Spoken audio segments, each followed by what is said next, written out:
تشریح شروع کر دوں تو پھر نمازوں کے اوقات، بھئی یہ قرآن میں آیا تو حدیث پاک میں یہ آیا ہے، فقہا کرام نے یہ فرمایا ہے، نماز کا وقت یہاں سے یہاں تک شروع ہوتا ہے، تو پھر سارا ٹائم جو ہے نا اسی میں ختم ہو جائے گا۔ مگر میں نے تو قرآن کے متعلق کچھ عرض کرنا ہے، چونکہ ہم نے گزشتہ جمعۃ المبارک پر اور اس سے ماقبل جو جمعرات تھی ہم نے درس قرآن کی افتتاحی ہم نے محفل کی، اور الحمدللہ پھر اسی اگلے اتوار سے ہم نے درس قرآن کا سلسلہ شروع کیا، تاکہ ہم سمجھیں کہ قرآن مجید کی اہمیت کیا ہے، قرآن مجید کی عظمت کیا ہے۔ قرآن اللہ رب العزت کا کلام ہے، یہ اللہ رب العزت کی مخلوق نہیں ہے بلکہ یہ خالق کا کلام ہے۔ اسی بات پر تو حضرت احمد بن حنبل کو خلیفہ وقت کوڑے لگاتا تھا، بادشاہ وقت کوڑے لگاتا تھا کہ تم کہو کہ قرآن مخلوق ہے، اور حضرت احمد بن حنبل کا جسم پر کوئی 1 انچ بھی ایسا نہیں تھا جہاں پر آپ کو کوڑے نہ لگے، آپ کو کوڑے لگے۔ اور جب آپ کا وقت اخیر تھا تو آپ ایک عرب کے ڈاکو کے لیے دعائے مغفرت کر رہے تھے، اور اللہ کی بارگاہ میں آپ فرما رہے تھے، یا اللہ، پتہ نہیں اس کا نام ابو الحیث تھا یا اس طرح کا نام تھا اس کا، لیکن عرب کا سب سے بڑا ڈاکو، تو اس کے لیے آپ دعا کر رہے تھے، یا اللہ اسے ہدایت بھی دے اور اس کی بخشش بھی فرما۔ لوگوں نے پوچھا کہ وجہ کیا ہے کہ آپ ایک زمانے کے معروف ڈاکو کے متعلق آپ دعائے ہدایت کر رہے ہیں اور دعائے مغفرت کر رہے ہیں؟ تو آپ نے فرمایا کہ جو استقامت ہے نا، کہ مجھے جسم کے انچ انچ پر کوڑے لگے اور میں نے چوں تک نہ کی، میں نے واویلا نہیں کیا، صبر کیا، تو یہ استقامت، یہ صبر کا طریقہ مجھے اس ڈاکو نے سکھایا ہے۔ جس وقت اس بادشاہ کے کرندے، فوجی، پولیس مین جب لے کر مجھے جیل میں آئے تو اس ڈاکو سے ملاقات ہوئی، تو اس نے کہا کہ کوئی ایسا ظلم نہیں ہے جو انہوں نے مجھ پر نہ کیا ہو۔ میں ڈاکو ہوں، ڈاکہ ڈالتا ہوں، چوریاں کرتا ہوں، ظلم کرتا ہوں، لیکن میں ان کا ظلم سہتا رہا ہوں، سہ رہا ہوں، لیکن میں نے اپنے پیشے کو نہیں چھوڑا۔ تم پر بھی ظلم ہوگا، لیکن اے احمد بن حنبل، تم تو ایک عظیم کام کے لیے نکلے ہوئے ہو، یہ سارا ظلم تم پر بھی کریں گے، لیکن استقلال، استقامت، صبر سے کام لینا۔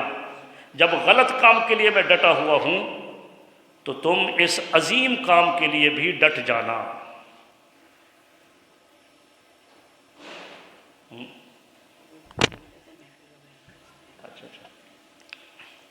تو عزیزان گرامی قدر، تو آپ حضرت احمد بن حنبل جو ہیں وہ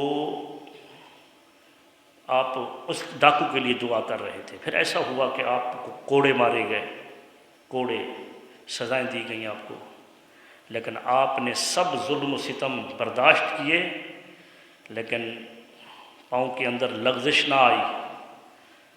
آپ نے فرمایا کہ یہ اللہ تبارک و تعالیٰ کا کلام ہے، یہ مخلوق نہیں ہے، جو اللہ کا کلام ہے وہ اللہ کی صفت ہے۔ تو اس وجہ سے اس کلام پاک کی برکت، اہمیت کہ یہ اللہ کا کلام ہے، اللہ رب العزت کا کلام۔ آپ دیکھیں نا کہ آج کل تو خط و کتابت کا دور نہیں ہے، اگرچہ ہمارے ڈاک خانے موجود ہیں، خط و کتابت بھی ہوتی ہوگی، لیکن آج چونکہ جدید دور ہے تو موبائل کا زمانہ ہے۔ اب میں ہوں یا آپ، ہمارا کوئی جگری دوست، اس کا کوئی میسیج آ جائے تو ہم بڑے اس کو اہتمام کے ساتھ پڑھتے ہیں، دل لگا کر پڑھتے ہیں، بڑی یکسوئی کے ساتھ پڑھتے ہیں کہ ہمارے دوست کا میسج ہے، اور اگر اس دوران ہم پڑھ رہے ہوں اور کوئی ہم میں مخل ہو جائے تو ہم کہتے ہیں پلیز 2 منٹ، یا ہم کچھ ضروری چیز پڑھ رہا ہوں۔ تو قرآن مجید اللہ رب العزت کا میسج ہے، اللہ رب العزت کا خط ہے، اللہ رب العزت کا پیغام ہے۔ اب ہم نے اس کو تو طاق میں رکھا ہوا ہے، ہم کیسے عاشق ہیں، کیسے اللہ سے محبت کرنے والے ہیں کہ اللہ تبارک و تعالیٰ کے پیغام کو پڑھنے کی ہم جستجو نہیں کرتے، ہمارے اندر شوق نہیں ہے۔ اگر قرآن مجید کی عظمت یہ ہے کہ جدید دور کے حوالے سے کچھ مثالیں دے رہا ہوں کہ اگر کسی نے کوئی ویزے کے لیے باہر کسی ملک میں سعودیہ یا چونکہ زیادہ کرنسی دیگر ممالک کویت وغیرہ کی یا اپنا امریکہ برطانیہ کی کوشش کی ہو، اس نے درخواست دی ہوئی ہو اور وہاں سے میسج آ جائے، امریکہ ایمبیسی سے میسج آ جائے، اب وہ جس نے وہ درخواست دی ہوئی ہے وہ تو ہے ان پڑھ، یا اردو جانتا ہے انگلش نہیں جانتا ہے، تو پھر کیا وہ اہتمام نہیں کرتا کہ کسی سے پڑھایا جائے؟ تو وہ اہتمام کرتا ہے، کسی کے پاس لے جاتا ہے کہ یہ سفارت خانے سے میرے پاس میسج آیا ہے، بتاؤ اس میں کیا لکھا ہے، مجھے وہاں جانے کے لیے انہوں نے کیا ریکوائرمنٹ کی ہے، وہ پڑھاتا ہے اس کو۔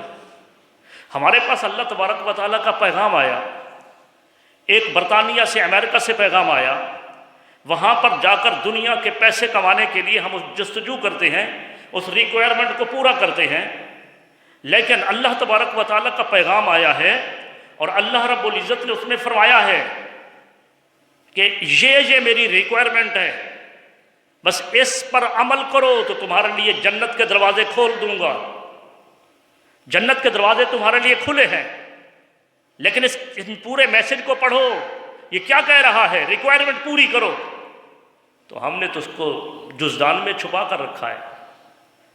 بتائیں ہم پھر جنت میں کیسے جائیں گے، جنتی کیسے بنیں گے؟ ہم جنتی، دیکھیں دوست کے جو مثال دی ہے، یہ میں نے مثال دی، اگر آپ احیاء العلوم کو پڑھیں، امام غزالی کی جو ایک کتاب ہے معتبر کتاب احیاء العلوم، اس کے اندر یہ بات موجود ہے کہ اللہ رب العزت نے توریت میں فرمایا اللہ رب العزت نے یہ مثال خود دی توریت کے اندر، فرمایا تمہارے کسی دوست کا پیغام آ جائے، خط آ جائے، بڑے انہماک استغراق کے ساتھ پڑھتے ہو، اور میرا پیغام آئے تو ان کو تم بالائے طاق رکھ دیتے ہو، کیا میری حیثیت تمہارے دوست سے بھی کم ہے؟ یہ توریت میں اللہ نے فرمایا ہے۔ بتاؤ، احیاء العلوم کے اندر امام غزالی نے لکھا کہ توریت کے اندر یہ اللہ نے فرمایا کہ میری حیثیت کیا تم ایک دوست سے بھی کم سمجھتے ہو؟ توریت بھی تو منزل من اللہ تھی نا، اللہ کی طرف سے نازل کی گئی تھی۔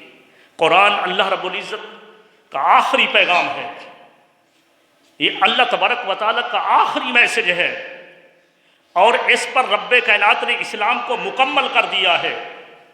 اگر ہم چاہتے ہیں کہ ہم دنیا کے اندر بھی سرخرو ہوں اور آخرت میں بھی سرخرو ہوں تو ہمیں قرآن سے تعلق جوڑنا پڑے گا۔ یہ قرآن وہ کلام اللہ کا کلام ہے جو دنیا اور آخرت کی ضمانت دیتا ہے، دنیا اور آخرت کی کامیابی کی ضمانت دیتا ہے۔ قرآن کا دامن جو تھامتا ہے وہ دنیا میں بھی کامیاب ہے، آخرت میں بھی کامیاب ہے، اس لیے کہ قرآن وہ اللہ کا کلام ہے کہ رب کائنات نے اس میں ہر چیز کو رکھا ہے، اس میں ہر چیز کا علم موجود ہے، اس میں ہر چیز کا تذکرہ موجود ہے، اس میں جو کائنات کے اندر، اس مادی کائنات کے اندر آپ آسمان پر چمکتے ہوئے ستاروں کو دیکھتے ہیں، رات کے وقت دمکتے ہوئے مہتاب کو دیکھتے ہیں، دن کے وقت دمکتے ہوئے آپ سورج کو دیکھتے ہیں، چاند کو دیکھتے ہیں رات کے وقت۔ ان سب چیزوں کا ذکر قرآن کے اندر موجود ہے۔ اولین کا ذکر قرآن میں موجود ہے، آخرین کا ذکر قرآن میں موجود ہے۔ حضور صلی اللہ علیہ وآلہ وسلم اور ما قبل انبیاء کرام کا ذکر قرآن میں موجود ہے۔ حضور علیہ السلام کے غلاموں کا ذکر قرآن میں موجود ہے۔ قرآن میں کوئی ایسی چیز نہیں کہ جس کا ذکر قرآن کے اندر موجود نہ ہو۔ ارشاد فرمایا لا رطب ولا یابس الا فی کتاب مبین، کوئی خشک یا تر چیز ایسی نہیں جس کا ذکر قرآن کے اندر موجود نہ ہو۔ لا اصغر ولا اکبر الا فی کتاب مبین، کوئی بڑی یا چھوٹی چیز ایسی نہیں جس کا ذکر قرآن میں نہ ہو۔ بلکہ صرف ذکر نہیں ہے، تفصیل کل شیء، ہر چیز کی تفصیل موجود ہے۔ اسی وجہ سے ایک اللہ تبارک و تعالیٰ کے مقرب بندے جنہوں نے اپنا ناتا تعلق رشتہ قرآن سے جوڑا، امام روز بہان بقلی، وہ دعویٰ کرتے ہیں کہ ما من شیء فی العالم الا وہو فی کتاب اللہ، اے لوگو کائنات میں کوئی چیز ایسی نہیں ہے جس کا ذکر قرآن کے اندر موجود نہ ہو۔ حضرت علی تو اتنا بڑا دعویٰ کرتے ہیں، اتنا بڑا اعلان کرتے ہیں، جو نعرہ میرے آقا صلی اللہ علیہ وآلہ وسلم یعنی صاحب قرآن کا تھا، حضرت علی تو وہ نعرہ لگاتے ہیں سلونی اما شئتم اخبرکم فی کتاب اللہ، اے لوگو جو تمہارا جی چاہے مجھ سے سوال کرو، میں قرآن پڑھ کر تمہیں اس کا جواب دے دوں گا۔ چھوٹا نہ رہ گیا، لیکن تعلق جوڑا تھا نا، ایک تعلق رشتہ قرآن سے جوڑا تھا نا، تو تبھی تو قرآن مجید نے یہ مقام دیا، تعلق جڑ گیا تھا قرآن کے ساتھ، تو انہیں ہر چیز کا علم اور ہر چیز کی معرفت انہیں قرآن سے ملتی تھی، اور وہ دعویٰ کرتے تھے جو چاہو سوال کرو، ہم تمہیں اس کا جواب قرآن سے دیں گے، قرآن سے دیں گے، کیونکہ یہ اللہ تبارک و تعالیٰ کا کلام ہے۔ اس کے حروف، اس کے نقوش جو ہیں، اس کو تو ہم کہہ سکتے ہیں اس کو مخلوق، لیکن جو اس کی آواز ہے نا، اس کی صوت، یہ اللہ تبارک و تعالیٰ کا کلام ہے، اللہ رب العزت کا کلام، یہ اللہ کی صفت ہے، اور اس کی صفت سے ہم ناواقف نہیں ہیں۔ الحمدللہ پاکستان میں اس کا بہت بڑا ادب ہوتا ہے۔ کسی نے کہا نا کہ قرآن نازل ہوا عرب میں، پڑھا گیا مصر میں، ادب کیا پاکستانیوں نے، یہ کہا گیا، لیکن یہ بات غلط نہیں کہی انہوں نے۔ الحمدللہ ہمارے ہاں قرآن کا ادب ہے، اور اللہ اس کو محفوظ رکھے۔ قرآن مجید کا ادب یہ ہے ہمارے ہاں کہ ایک بچہ جو شعور رکھنے والا ہے وہ بھی جانتا ہے کہ قرآن مجید کے ساتھ جو کپڑا مس ہو جاتا ہے، جس کو ہم غلاف بنا دیتے ہیں، وہ ایک شعور رکھنے والا بچہ بھی جانتا ہے کہ اب اس کپڑے سے ہاتھ صاف نہیں کریں گے، اس سے چہرہ صاف نہیں کریں گے۔ میرے پاس رومال رکھا ہے، یہ رومال یہ بھی ایک کپڑا ہے، اس رومال کو میں جب چاہوں چہرہ صاف کر لوں، جب چاہوں بال گیلے ہوں تو اس سے خشک کر لوں، جب چاہوں تو اس سے میں ہاتھ صاف کر لوں۔ لیکن قرآن مجید کا غلاف جو ایک عام کپڑا ہے، اگرچہ ہو سکتا ہے کہ وہ اس کپڑے سے بھی کم قیمت میں ملا ہو، لیکن وہ مس ہو گیا قرآن کے ساتھ، تو عظمت قرآن یہ ہے کہ وہ کپڑا جو قرآن کے ساتھ مس ہوا، ہمارا ایک بچہ بھی جانتا ہے کہ اس کی عظمت کیا ہے۔ پھر وہ کپڑا نہ آگ میں جلایا جاتا ہے، یہ کپڑے پرانے ہوتے ہیں تو کبھی ان کو جلایا جاتا ہے، کبھی پھاڑ کر صفائی کی جاتی ہے، لیکن قرآن کے غلاف کو ایک بچہ بھی پھاڑ کر صفائی کا کام نہیں لے گا، اپنا چہرہ اسے صاف نہیں کرے گا۔ وہ جب بوسیدہ ہو جائے گا تو وہ بھی مقدس اوراق کے جو ڈبے رکھے ہیں وہ بھی وہاں پر آ جائے گا۔ ابھی آپ جا کر دیکھیں ڈبے کے اندر کہ کتنا غلاف قرآن آئے ہوئے ہیں، کیونکہ ہر جانتا ہے کہ اس کی عظمت یہ ہے۔ ارے قرآن مجید کے ساتھ ایک کپڑا مس ہوا، عظمت یہ ہے کہ باشعور بچہ بھی جانتا ہے کہ اس کپڑے کی عظمت یہ ہے۔ وہ قرآن جب سینے کے اندر سمو جائے تو اس سینے کی عظمت کیا ہوگی؟ سینے کے اندر وہ قرآن آ جائے سینے میں، تو پھر اس سینے کی عظمت کیا ہے؟ اس کی سینے کی عظمت تو پھر سبحان اللہ، سبحان اللہ۔ وہ گزشتہ درس میں بتا رہا تھا کہ ایک حکایت کہ ایک شخص تھا نا، تو اس کی قبر کھل گئی ادب قرآن کے حوالے سے. اس کی قبر کوئی اینٹ ہٹ گئی، بس وہ اینٹ گرنے کی دیر تھی، قبر سے خوشبو آنے لگی قبر سے. تو لوگوں نے تجسس کیا، بھئی یہ خوشبو، اس قبر سے اتنا بڑی خوشبو، اتنا پیاری خوشبو.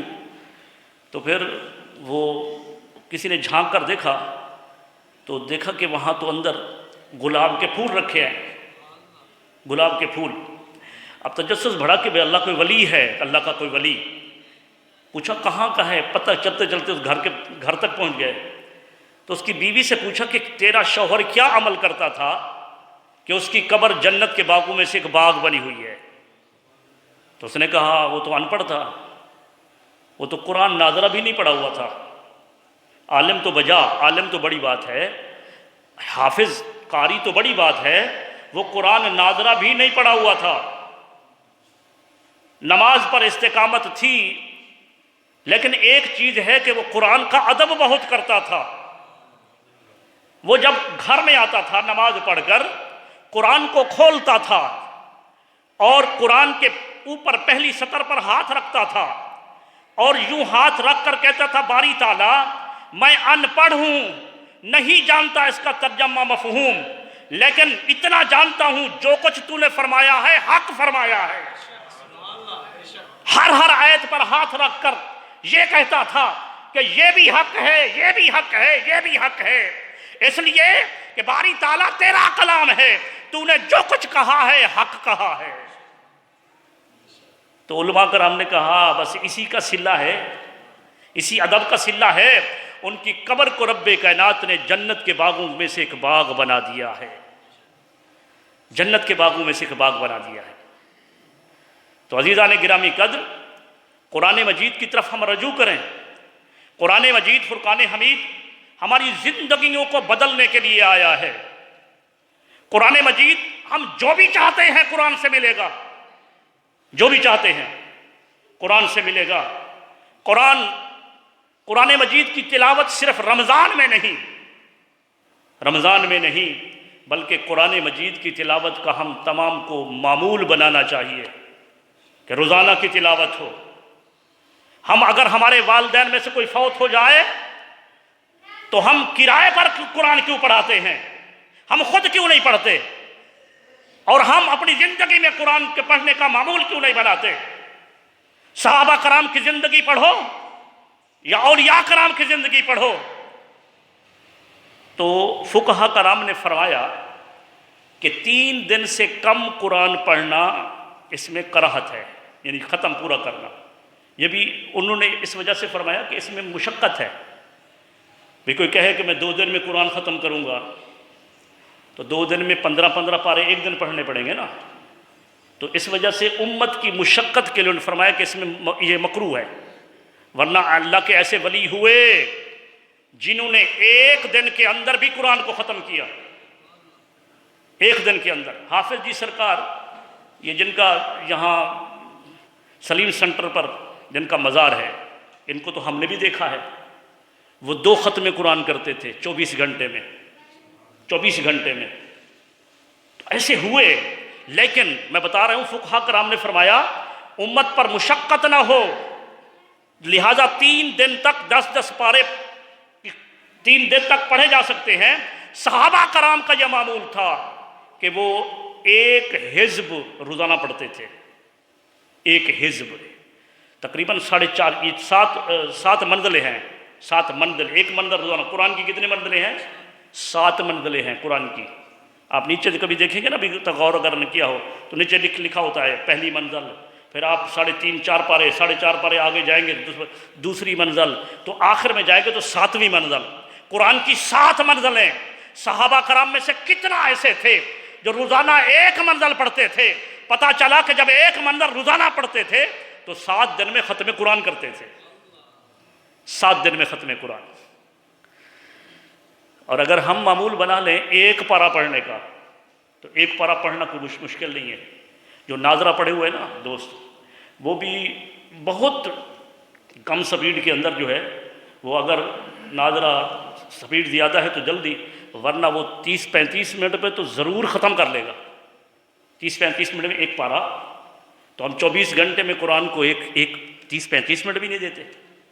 حافظ قرآن، قاری قرآن تو 7 منٹ سے 10 منٹ تک پارہ پڑھتا ہے، 7 منٹ میں ہی پڑھتا ہے۔ لیکن جو ناظرہ خواہ ہیں وہ بھی پڑھ سکتے ہیں۔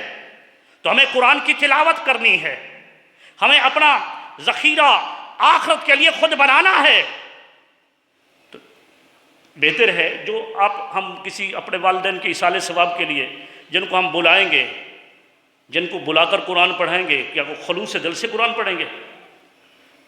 یہاں تو باتیں ہوتی ہیں کہ بھائی ہم قرآن خوانی کرنے جائیں گے تو کتنے پیسے ملیں گے، ہوتا ہے نا ایسا، اور دینے والے بھی وہ سمجھتے ہیں کہ قرآن پڑھنے کے لیے آئے ہیں تو حضرت ہم نے کھانے کا اہتمام کیا ہے، تو یہ آپ کے لیے اہتمام کیا ہے۔ بھائی جو وقت چھوڑ کر آ رہا ہے، قرآن کی ایک عظمت ہے، لیکن بتانا یہ چاہتا ہوں کہ دوسروں سے پڑھانے سے بہتر خود اہتمام کرو۔ درد دل کے ساتھ جو اولاد قرآن کو پڑھتی ہے اپنے والدین کے وفات پر، ان کے فوت ہونے کے بعد، وہ ثواب دوسروں کے پڑھنے پر نہیں ملتا ہے۔ تو لہذا خود پڑھیں قرآن کو۔ آپ کو کوئی پریشانی ہے قرآن حل بتاتا ہے، حدیث پاک میں ہے آپ کو جو بھی پریشانی ہے سورہ یاسین کو پڑھو، فرمایا سورہ واقعہ کو پڑھو، کبھی غربت کے اندر مبتلا نہیں ہوگے۔ ایک صحابی کی جان قریب ہوئی اللہ تبارک و تعالیٰ کی بارگاہ میں سپرد کرنے کے، تو اس کے پاس حضرت امیر المومنین عمر بن خطاب یا حضرت عثمان غنی کا دور تھا، تو انہوں نے قاصد بھیجا کہ جاؤ ان سے کہو، یا خود آئے، آ کر کہا، فرمایا کہ تمہاری بچیاں ہیں، 4 تمہاری بیٹیاں ہیں اور بیٹا تمہارا نہیں ہے، تو آخری وقت ہے، کچھ وصیت کرو تاکہ ہم تمہاری بچیوں کے لیے بیت المال سے کچھ مقرر کر دیں۔ اس صحابی رسول نے فرمایا، خلیفۃ المسلمین، مجھے اپنی بچیوں کی غربت کی پرواہ نہیں ہے، اس لیے کہ میں نے اپنی ہر ایک بچی کو سورہ واقعہ کا حافظ بنا دیا ہے۔ میرے آقا کا فرمان ہے کہ یہ سورت میری امت کے ہر شخص کو یاد ہونی چاہیے، اور جو اس کو روزانہ پڑھے گا وہ کبھی افلاس، غربت کے اندر، تنگ دستی کے اندر مبتلا نہیں ہوگا۔ تو ایسا کیوں ہے؟ آپ اگر یہ معمول بنائیں کہ روزانہ صبح شام آخری کل شریف جو حضور پر جادو ہوا اور اللہ نے نازل فرمائے، روزانہ کا معمول بنائیں، تو آپ کو جعلی پیروں کے پاس جانے کا موقع نہیں ملے گا، آپ نہیں جائیں گے۔ پیروں کے پاس بندہ شفا کے لیے نہیں جاتا، جو اللہ کے مقرب بندے ہیں، وہ وہاں تو اللہ تبارک و تعالیٰ کی معرفت، روحانیت لینے کے لیے جاتا ہے۔ یہ جو دکانیں بنائی ہیں جعلی پیروں نے، اگر قرآن پر عمل کرو تو جعلی پیروں کے پاس جانے کی ضرورت نہیں پڑے گی۔ قرآن کی طرف تو آئیں، قرآن ہے جس سے ہم نے رخ موڑا ہوا ہے، منہ موڑا ہوا ہے۔ حضرت جنید بغدادی نے ایک کتاب لکھی تصوف پر، 13 سال کی مدت میں، پھر 13 سال اس کی نوک پلک سنوارتے رہے، درست کرتے رہے، ہر جملہ پڑھتے، کچھ غلطیاں نکلتی درست کر دیتے۔ 26 سال ہو گئے، پھر 13 سال یہ سوچتے رہے کیا کروں، حضور کی امت کے سامنے یہ کتاب پیش کروں یا نہ کروں۔ الغرض آپ نے وہ اپنی کتاب صندوق میں ڈال کر سمندر برد کر دی۔ دل میں کہا کہ جب قرآن موجود ہے تو جنید کی کتاب کی کسی کو ضرورت نہیں ہے۔ 39 سال جس کتاب کو لکھنے میں، پڑھنے میں، پلک نوک سنوارنے میں لگ گئے، حضرت جنید بغدادی نے وہ کتاب بھی سمندر برد کر دی کہ قرآن کے موجود ہوتے ہوئے امت مصطفیٰ کو جنید کی کتاب کی ضرورت نہیں ہے، اس لیے کہ قرآن کے اندر ہر چیز ہے، قرآن مجید میں ہر چیز ہے۔ قرآن مجید وہ اللہ رب العزت کا مقدس کلام ہے کہ رب کائنات نے اس کے اندر ہر چیز کا علم رکھا ہے، جیسے میں نے آیات کریمہ آپ کو پڑھی، اور اس کی عظمت یہ بتائی ہے کہ یہ قرآن ہی تو ہے کہ ایک بچہ جو ہے وہ قاری قرآن بنتا ہے، حافظ قرآن بنتا ہے، اب اس کی عمر چھوٹی ہے، چھوٹا ہے وہ، ابھی داڑھی نہیں آئی ہے۔ جب رمضان کا مہینہ آیا تو اس قرآن نے اس کو امام بنا دیا، وہ آگے کھڑا ہے، اس کا باپ بھی پیچھے کھڑا ہے، اس کے رشتہ دار بھی پیچھے کھڑے ہیں، اس کے دوست احباب بھی پیچھے کھڑے ہیں۔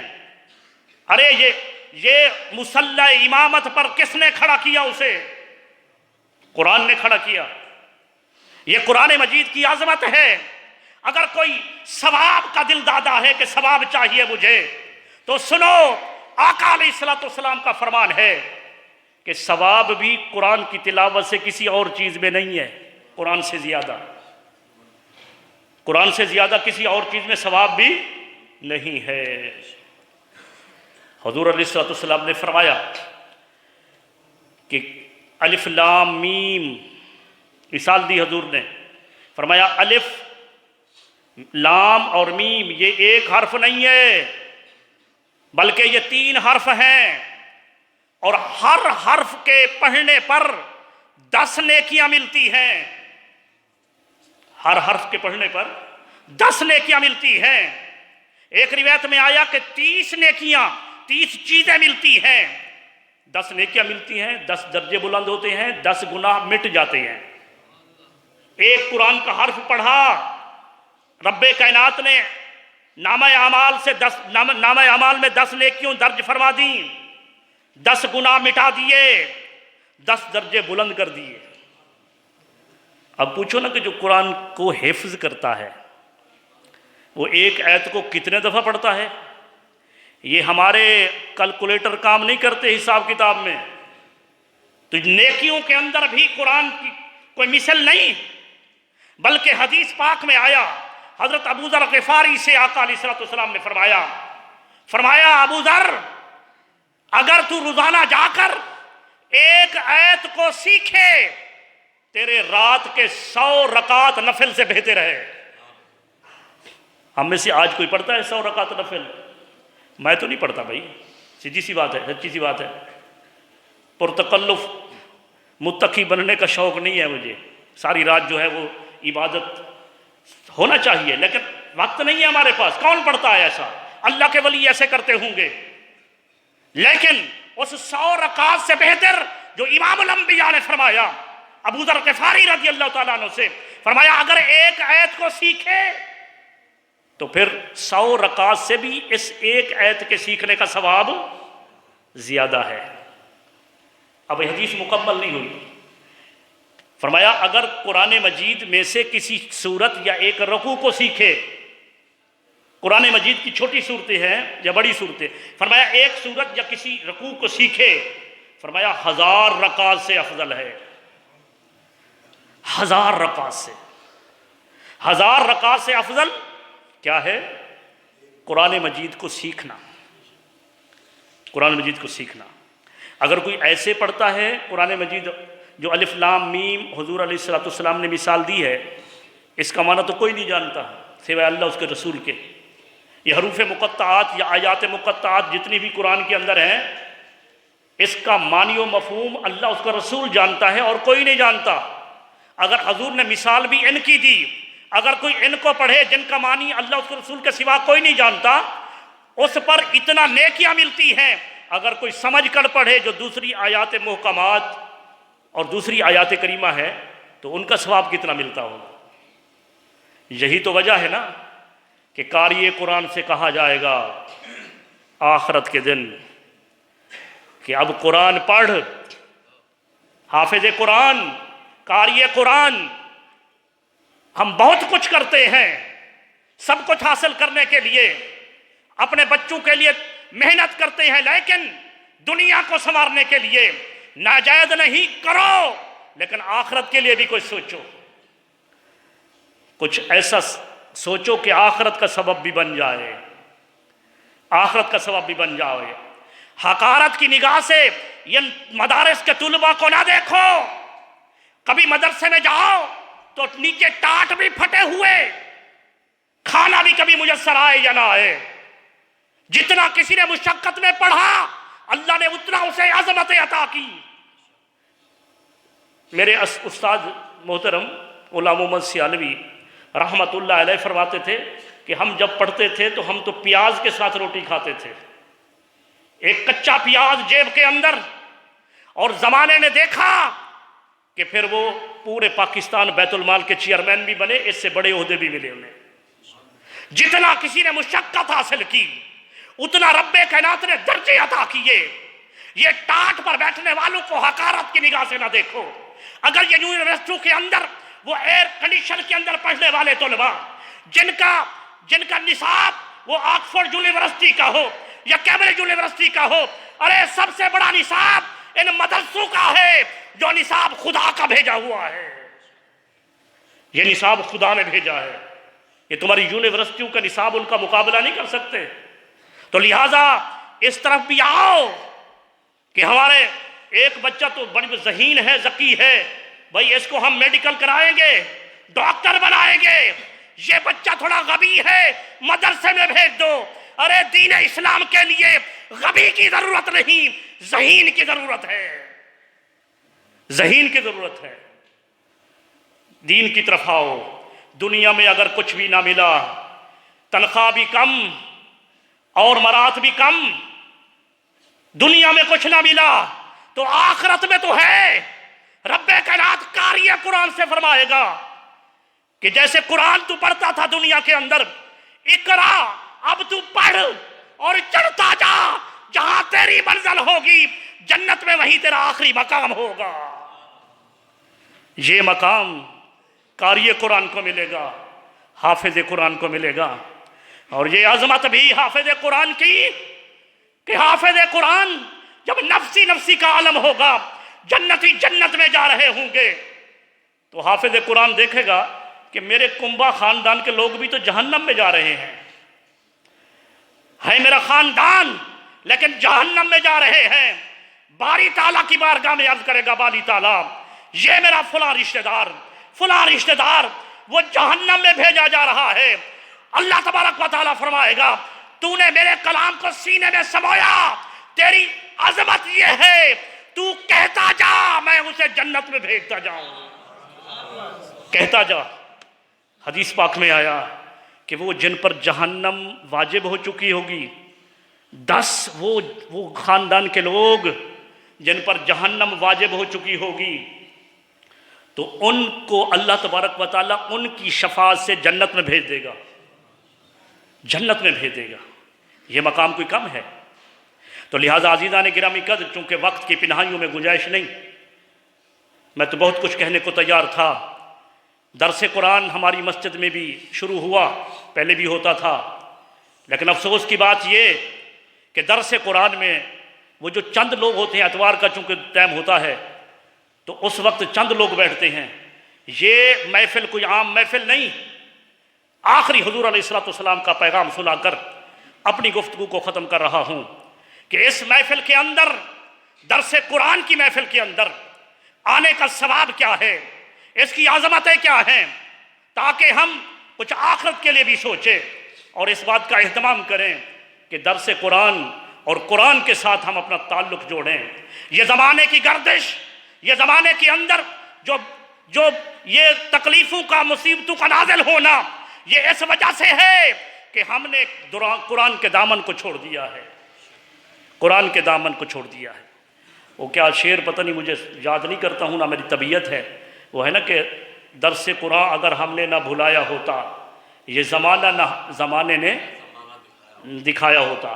تو درس قرآن کو ہم نے بھولا، اب یہ زمانہ دیکھ رہے ہیں، یہ زمانہ ہم دیکھ رہے ہیں، تو لہذا قرآن کی طرف آنا ہوگا، قرآن کی طرف۔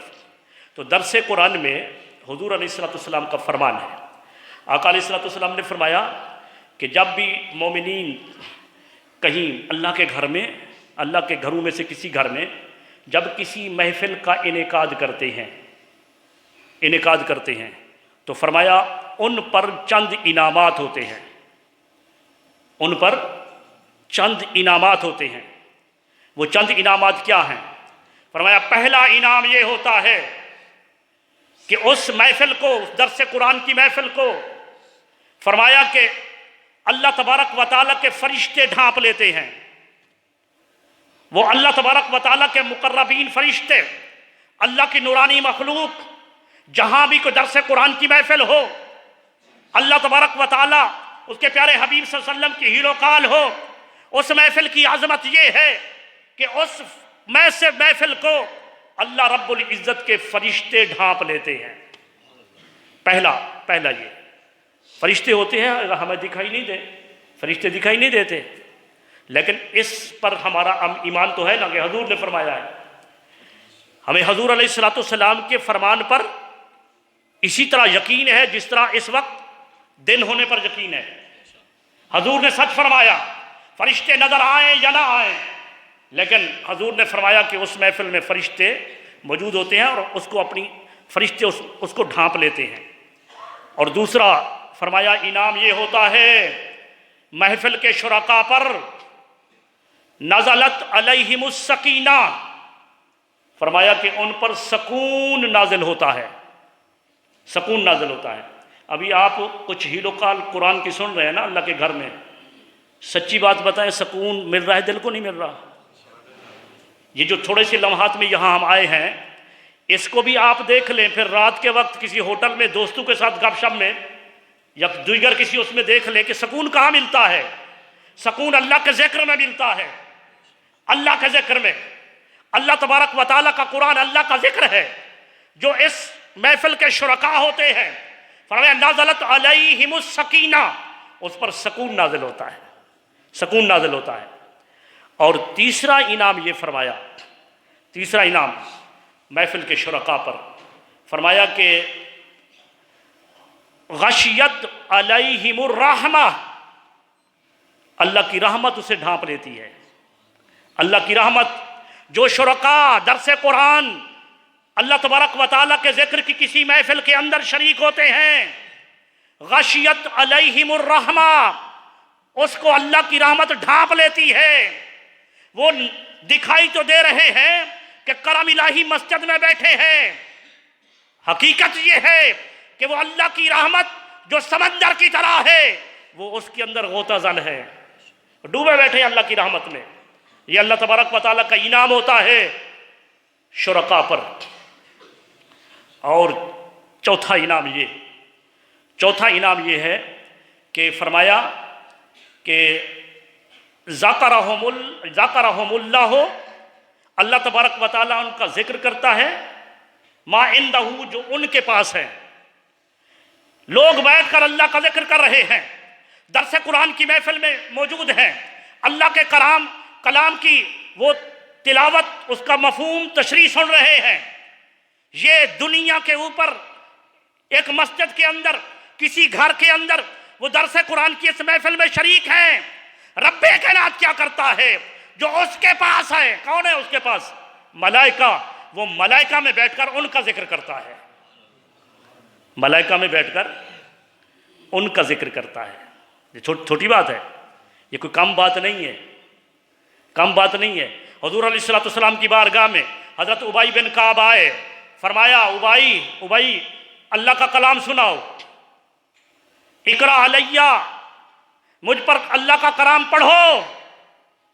حضرت ابی بن کعب نے عرض کی، یا رسول اللہ، میں اللہ کا کلام آپ کو سناؤں جبکہ اللہ کا کلام تو آپ پر نازل ہوا ہے؟ جبکہ اللہ کا کلام یہ سننے سنانے کی برکت ہے، قرآن سننے سنانے کی۔ قرآن تو آپ پر نازل ہوا، لیکن آپ حکم فرما رہے ہیں کہ اللہ کا کلام سناؤ۔ فرمایا ابی بن کعب، یہ میں نے نہیں کہا ہے، یہ ابھی جبرائیل آئے ہیں، جبرائیل ابھی آئے ہیں، انہوں نے فرمایا ہے کہ ابی بن کعب سے یہ کہو کہ وہ اللہ کا قرآن پڑھے۔ ابی بن کعب وجد میں آ گئے، یا رسول اللہ واقعی میرا نام جبرائیل کی زبان پر آیا ہے۔ فرمایا ہاں ابی بن کعب، تیرا نام جبرائیل کی زبان پر آیا، لیکن اتنا خوش کیوں ہو رہے ہو؟ جبرائیل سے پہلے تو خدا کی زبان پر آیا ہے۔ جبرائیل کی سے پہلے ان کو تو خدا نے بھیجا ہے، اللہ نے بھیجا ہے، اللہ نے بھیجا ہے انہیں۔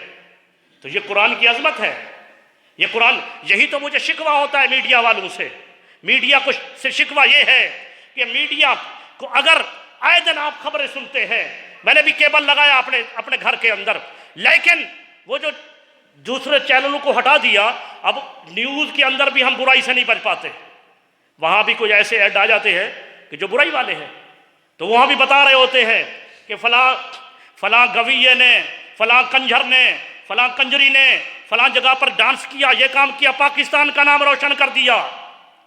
یہ باتیں ہوتی ہیں کہ نہیں ہوتی ہیں؟ یہ چیزیں سب میڈیا، یہ دجالی میڈیا بتاتا ہے، تو یہ دجالی میڈیا یہ کیوں نہیں بتاتا کہ مدرسے کے اندر 5 اور 6 سال کا بچہ حافظ قرآن ہو جاتا ہے 6 سال عمر، لیکن 30 پارے قرآن کے دل کے اندر سمو دیتا ہے۔ یہ میڈیا کیوں اجاگر نہیں کرتا؟ اور یہ اجاگر کیوں نہیں کرتا؟ میرا دوست ہے، میرا چھوٹا بھائی ہے مفتی محمد صابر سعیدی، جو یہاں بھی ایک دفعہ بیان کر چکے، ان کی عمر ابھی 10 سال کے لگ بھگ تھی، اس نے کراچی میں مقابلہ جیتا، پھر بین المسالک اسلام آباد میں مقابلہ جیتا، پھر یہاں سے اس کا شناختی کارڈ نہیں بن سکتا تھا، لیکن اس بنا پر مصر کے اندر مقابلہ ہوا، اس نے مصر میں مقابلہ جیتا، کسی میڈیا نے، کسی اخبار میں نہیں آیا کہ اتنا بڑا کارنامہ انہوں نے کیا۔ پوری دنیا کے اندر جس نے اسلام کا نام روشن کیا، پاکستان کا نام روشن کیا، یہ دجالی میڈیا آج تک انہیں اجاگر نہیں کرتا ہے، اور جو چیزیں گناہ کی ہوتی ہیں وہ روزانہ بیان کر رہا ہوتا ہے۔ ارے یہ کرے نہ کرے، میڈیا کی ضرورت نہیں ہمیں، ہمارا کام جو اللہ نے ہمارے سپرد کیا ہے، قرآن مجید کی تشریح، مفہوم بیان کرنا، قرآن کو یاد کرنا، یہ کوئی ہمارے ہاتھ چومے نہ چومے، یہ رب کائنات نے جو عظمتیں دی ہیں، اگر اس کا ذکر یہاں کرو تو اس ذکر کرنے والے کا ذکر وہاں ہوتا ہے۔ یہ چھوٹی بات ہے۔ تو عزیزان گرامی قدر، اسی پر چونکہ بہت زیادہ وقت ہو گیا ہے، تو ہم پیغام یہ تھا کہ درس قرآن میں شرکت کریں، یہ اتوار والے دن بعد نماز ظہر اس میں شرکت کریں۔ یہ روحانی غذا ہے، کھانے پینے کا اہتمام نہیں تو کیا ہوگا؟ کھانے پینے سے جسمانی تقویت ملتی ہے نا، اور اس کلام کے برکت سے، اس کلام کے پڑھنے سے روحانی غذا ملتی ہے۔ اللہ رب العزت ہمیں عمل کی توفیق عطا فرمائے۔